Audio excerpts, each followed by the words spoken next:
invito a abrir sus Biblias, por favor, en Juan, capítulo 1, libro de San Juan, capítulo 1, Mateo, Marcos, Lucas, libro de Juan, capítulo 1. Vamos a leer todos de manera alternada, versículos 19 al 28, yo leo 19, ustedes el 20, y así nos vamos hasta llegar al versículo 28 y leerlo todos juntos. Juan, capítulo 1, Juan, capítulo 1, versículos 19 al 28. ¿Amén? ¿Lo tenemos? Vamos a leer de forma alternada. Este es el testimonio de Juan cuando los discípulos enviaron de Jerusalén sacerdotes y levitas para que le preguntasen: ¿tú quién eres? Confesó y no negó, sino confesó: yo no soy el Cristo. Y le preguntaron: ¿qué pues? ¿Eres tú Elías? Dijo: no soy. ¿Eres tú el profeta? Él respondió: no. Le dijeron: pues ¿quién eres? Para que demos respuesta a los que nos enviaron. ¿Qué dices de ti mismo? Dijo: yo soy la voz de uno que clama en el desierto: enderezad el camino del Señor, como dijo el profeta Isaías. Y los que habían sido enviados eran los fariseos. Y le preguntaron y le dijeron: ¿por qué pues bautizas si tú no eres el Cristo, ni Elías, ni el profeta? Juan le respondió diciendo: yo bautizo con agua, mas en medio de vosotros está uno a quien vosotros no conocéis. Este es el que viene después de mí, el que es antes de mí, del cual yo no soy digno de desatar la correa del calzado. Todos juntos. Estas cosas sucedieron al otro lado del Jordán, donde Juan estaba bautizando. Vamos a orar. Padre, gracias Dios por este día. Gracias por la oportunidad de estar aquí. Gracias por tu palabra. Te rogamos en nombre de Cristo que nos bendigas, nos hables en esta tarde. Ustedes con poder, por eso dijo: gracias a nuestro pastor. Permitas que Dios, tu Santo Espíritu, tenga bien obrar en nosotros.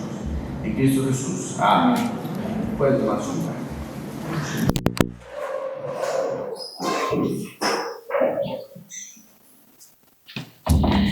Habíamos, hermanos, hablado la semana pasada acerca del bautismo. Lo que Dios quiere, como Dios de alguna manera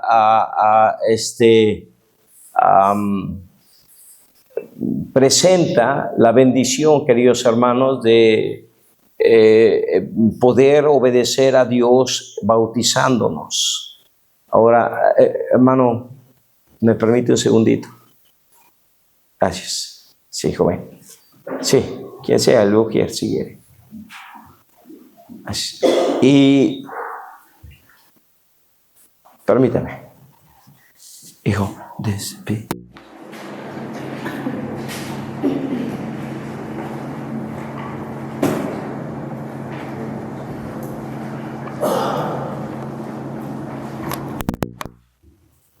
seguimos, hermanos.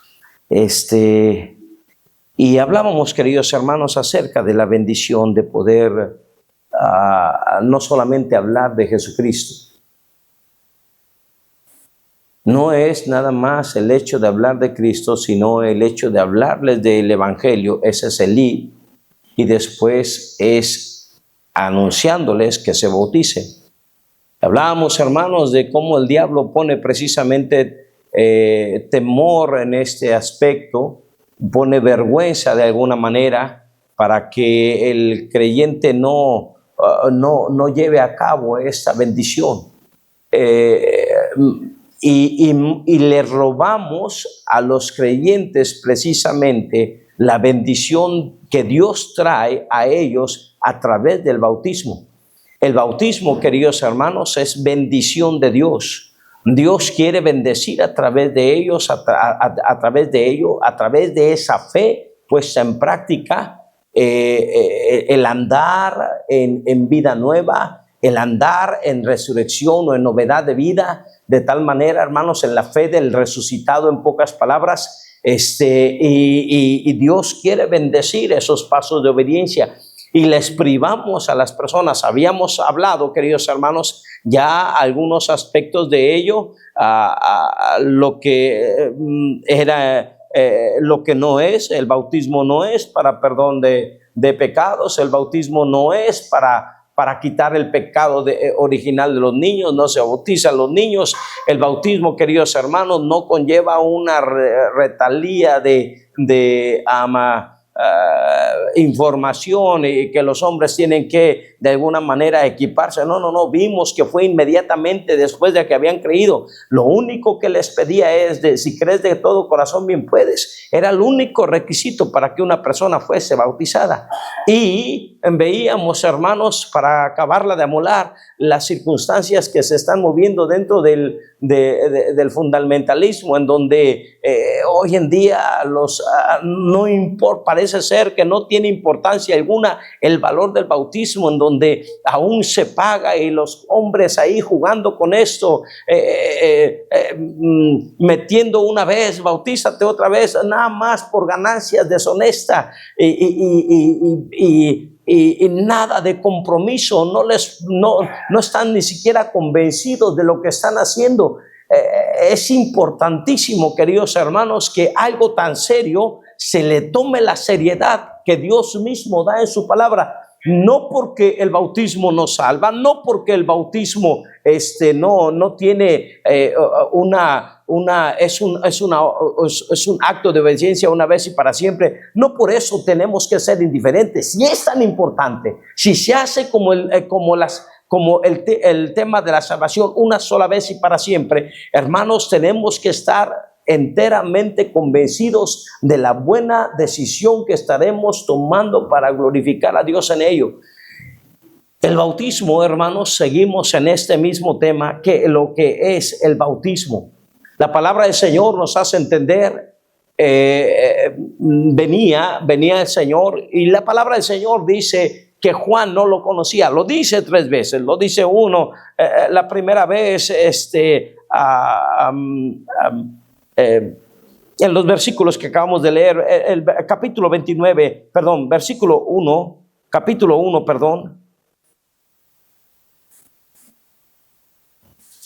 versículo 31, y dice: y yo no le conocía, mas para que fuese manifestado a Israel, por esto vine yo bautizando con agua. Y sigue con sus palabras, y da una vez más testimonio, versículo 33, y yo no le conocía, pero el que me envió a bautizar con agua, aquel me dijo: sobre quien veas descender el Espíritu y que permanece sobre él, ese es el que bautiza con Espíritu Santo.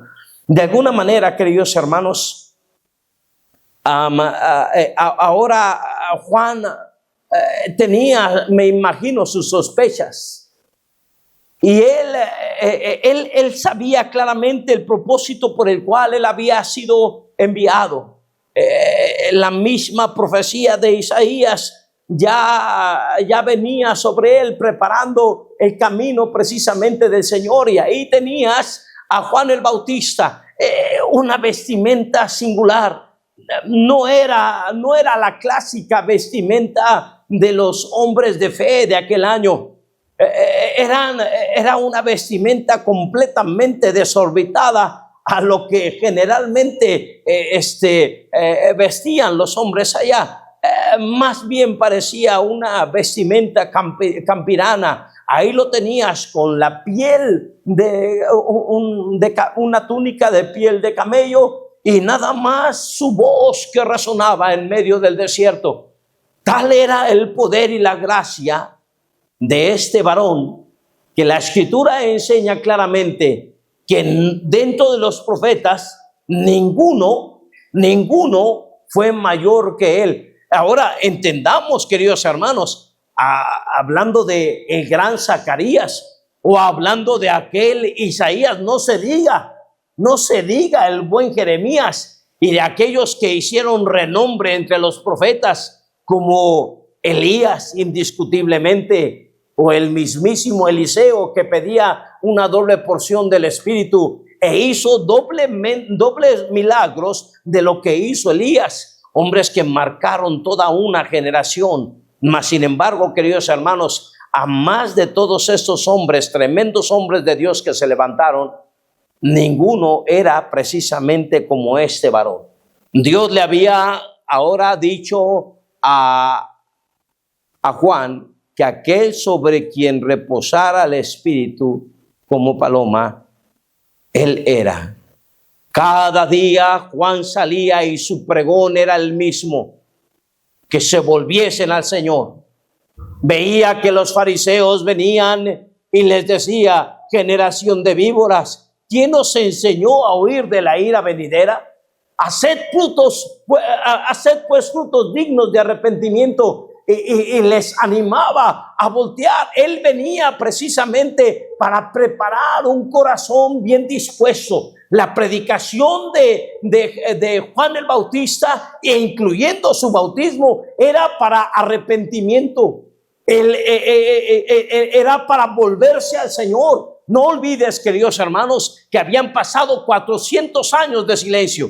400 años en donde no había pasado nada. En donde los griegos habían dejado un verdadero desastre tras la nación de Israel, y ahora, ya conquistados por el imperio romano, les iba todavía peor. Ahí tenías evidentemente al pueblo de Dios sin evidencia divina. No pasaba nada en el templo, no pasaba nada, no había profetas, no había nada más que pura religiosidad que se seguía año tras año, 400 años sin que pasara absolutamente nada, 400 años sin revelación, 400 años sin profecía, 400 años sin dirección de profetas. No había absolutamente nada, hermanos, hasta el buen día que el papá de Juan el Bautista entró al templo. Y entonces el Señor le habló a través de un ángel y las cosas se tornaron interesantes. Ya Juan había hablado con el Señor.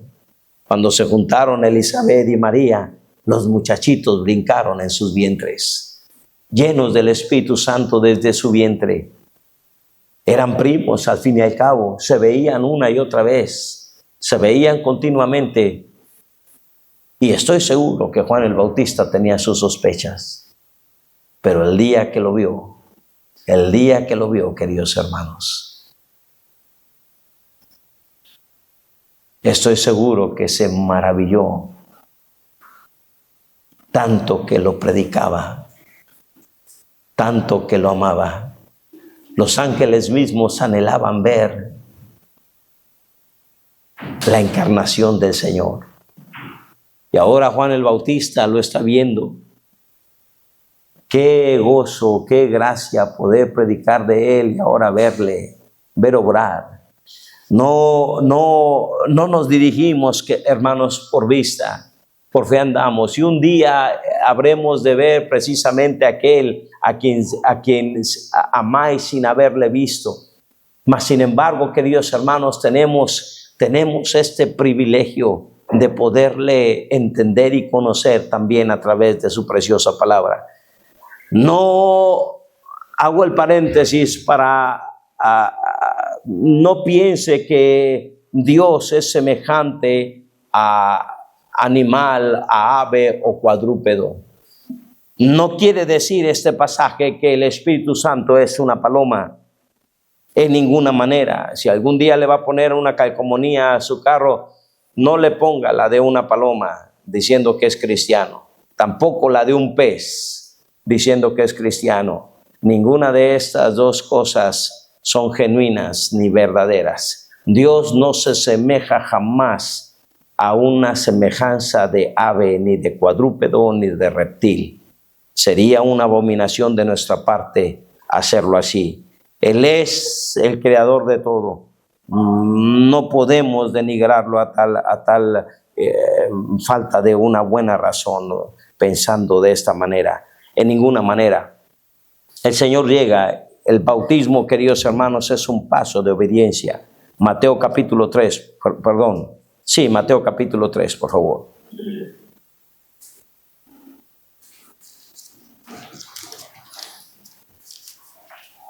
Mateo, el capítulo 3.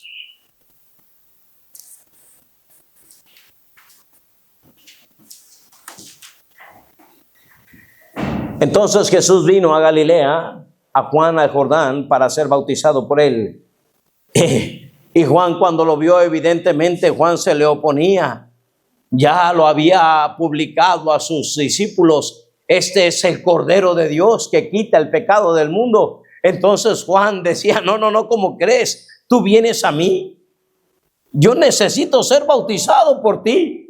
Ya dentro de su predicación decía que no era él el Cristo, que venía uno detrás de él, de quien no era digno de desatar ni siquiera la correa del calzado. Su aventador estaba en su mano, limpiará su era, recogerá su trigo en su granero, la paja la quemará. Él tenía todo el poder. Él dice que él los bautizaría en agua y en fuego.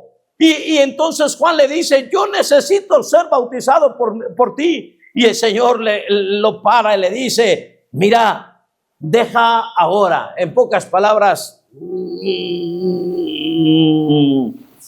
llévatela tranquila, porque así conviene que cumplamos, ¿qué, queridos hermanos?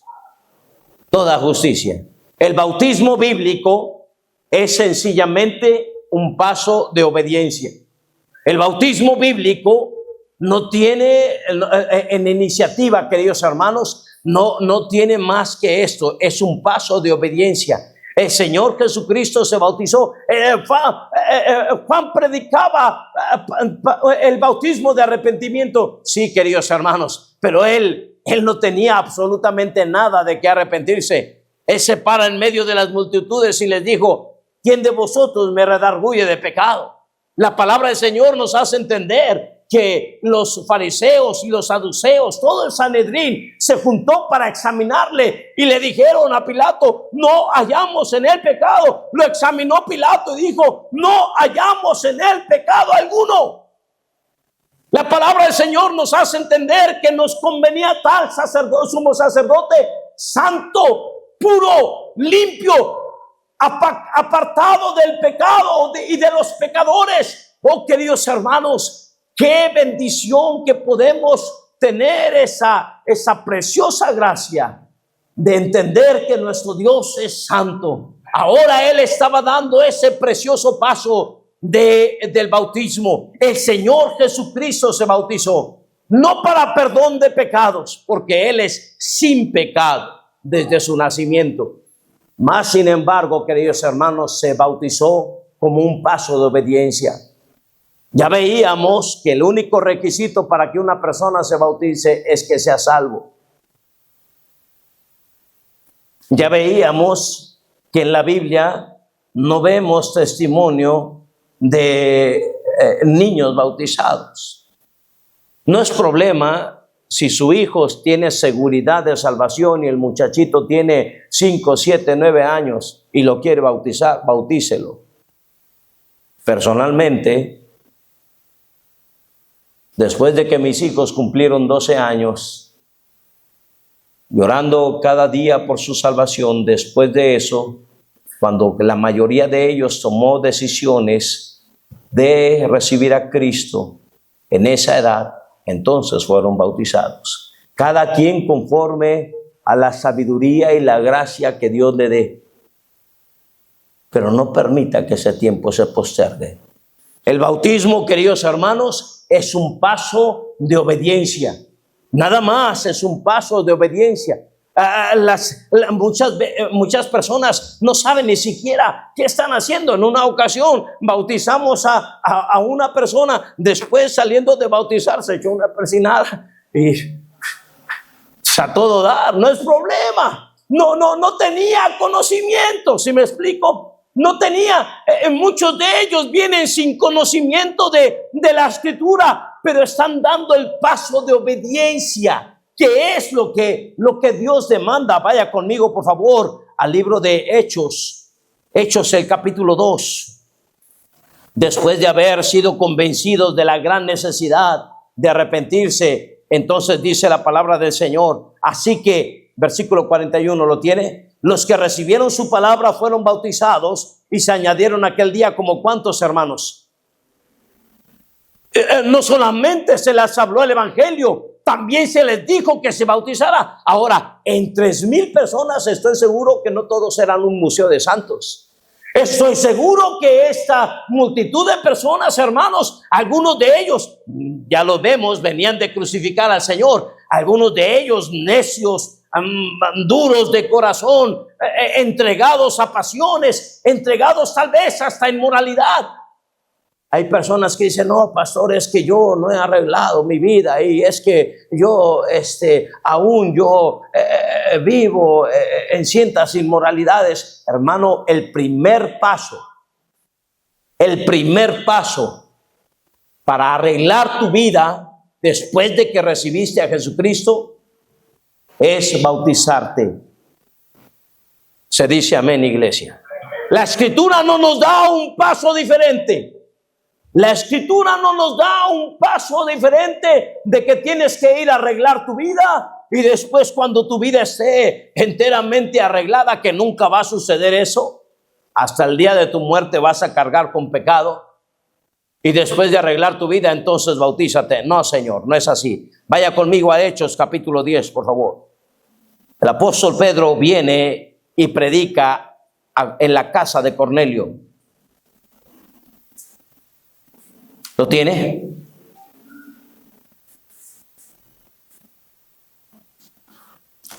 Él había juntado a toda su casa.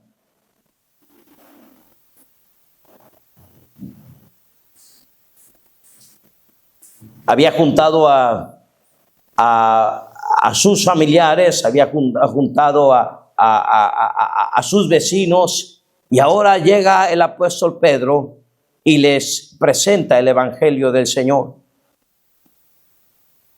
Versículo 45. Vieron cómo el Espíritu Santo había llegado. Los fieles de la circuncisión que habían venido con Pedro se quedaron atónitos de que también sobre los gentiles era derramado el don del Espíritu Santo, porque oían que hablaban en lenguas y magnificaban a Dios. Entonces respondió Pedro: ¿puede acaso alguno, que dice, impedir que para que no sean bautizados estos que han recibido el Espíritu Santo